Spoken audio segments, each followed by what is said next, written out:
Assalamualaikum, I am Taiba and you are watching your own channel Audiovisual Books. The melody of tripping birds is the background music of ours today because I chose morning time, in fact early morning time for this recording.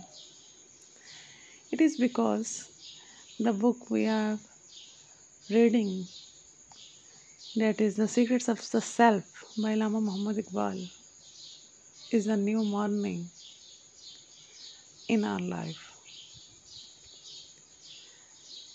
It renew our life and give us vision, give us ways to explore ourselves and to develop our inner character of ego, that is Khudi. It resolves many of our daily routine matters with much ease. It is a set of principles. Please listen it, read it and act upon it. It will bring comforts to you. I am damn sure. It is really motivating. Listen to it and please don't skip. Even we can sincere with ourselves, please. Let's start. Showing that the self is weakened by asking. Showing that the self is weakened by asking. O thou, who hast gathered texts from lines, they need had cast thee to become a fox in disposition. Thy maladies are the result of indigence. This disease is the source of thy pain. It is robbing thine high thoughts of their dignity and putting out the light of thy noble imagination. Quaff rosy wine from the jar of existence. Snatch thy money from the purse of time. Snatch thy money from the purse of time, like Umar. Come down from thy camel. Beware of incurring obligations. Beware. How long wilt thou sue for office and ride like children on a reed? A nature that fixes its gaze on the sky becomes debased by receiving benefits. By asking, poverty is made more abject. By begging, the beggar is made poorer. Asking disintegrates the self and deprives of illumination of Sinai bush of the self. And do not scatter the handful of dust like the moon. Scrape food from thine own side, albeit thou art poor and wretched and overwhelmed by affliction.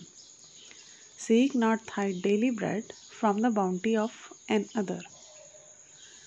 Seek not water from the fountain of the sun, lest thou be put to shame before the prophet on the day when every soul shall be stricken with fear. The moon gets sustenance from the table of the sun and bears the brand of his bounty on her heart. Pray God for courage. Wrestle with fortune. Do not sully the honor of the pure religion.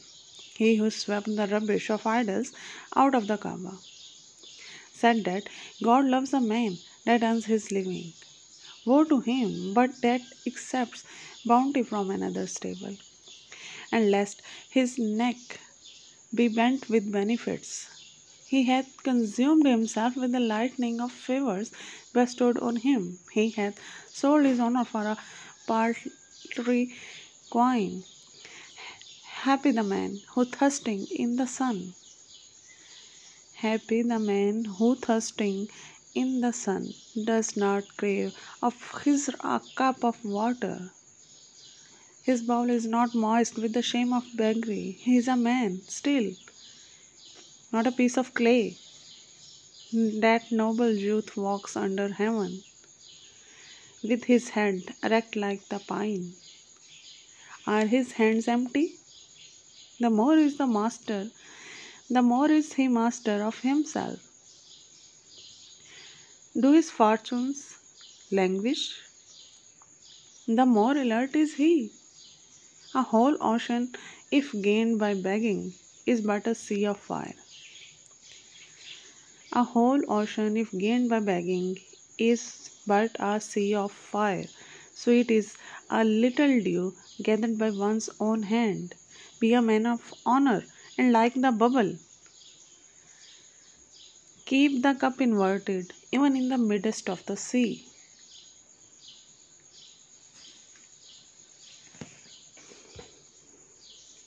To the next poem.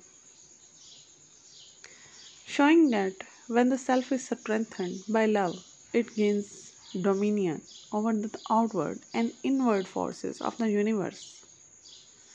When the self is made strong by love, its power rules the whole world. The heavenly sage who adorned the sky with stars plucked these birds from the bow of the self. Its hands become God's hand. The moon is supplied by its fingers. It is the arbitrator in all the colors of the world. Its command is obeyed by Darius and Jamshed. I will tell thee a story of Buali, whose name is renowned in India. Him who sang of the ancient rose garden and discoursed to us about the lovely rose. The air of his fluttering skirt made a paradise of his fire-born country. His young disciple went one day to the bazaar. The wine of Buali's discourse had turned his head. The governor of the city was coming along on the horseback. His servant and staff-bearer rode beside him. The forerunner shouted, "O senseless one, do not get in the way of the governor's escort." But the dervish walked on, with drooping head, sunk in the sea of his own thoughts. The staff-bearer, drunken with pride, broke his staff on the head of the dervish, who stepped painfully out of the governor's way, sad and sorry with a heavy heart. He came to Bu Ali and complained, and released the tears from his eyes, like lightning that falls on the mountains. The sheikh poured forth a fiery torrent of speech. He let loose from his soul a strange fire. He gave an order to his secrecy. He gave an order to his secretary, "Take the thigh pen and write a letter from a dervish to a sultan. Say, Thy governor has broken my servant's head. He has cast burning coals on his own life. Arrest this wicked governor, or less. Arrest this wicked governor, or else I will bestow thy kingdom or another." The letter of the saint, who had access to God, caused the monarchs to tremble in every limb. His body was filled with ashes. He grew as pale as the evening sun. He sought out a handcuff for the governor, and entered Bu Ali to pardon his offense. Khusrau, the sweet-voiced, eloquent poet, whose harmonies flow from the mind, and whose genius had the soft brilliance of moonlight, was chosen to the king's ambassadors. When he entered Bu Ali's presence and played his lute, his song melted the fakir's soul like glass. Once a train of poesy brought the grace of a kingdom that was firm as a mountain. Do not wound the heart of dervishes. Do not wound the heart of dervishes. Do not throw thyself into burning fire.